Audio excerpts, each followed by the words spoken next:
How to backup contacts on iPhone.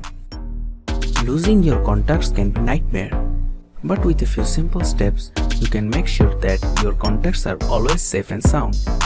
So, let's get started. The first step in backing up your iPhone contact is to use Cloud. Go to Settings. Tap on your name at the top of the screen. Select iCloud. Make sure that Contacts is turned on.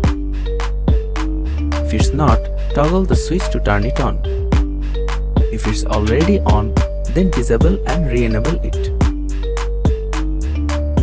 Tap Keep on my iPhone.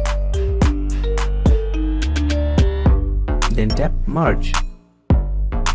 Now wait a few moments for your contacts to sync with iCloud.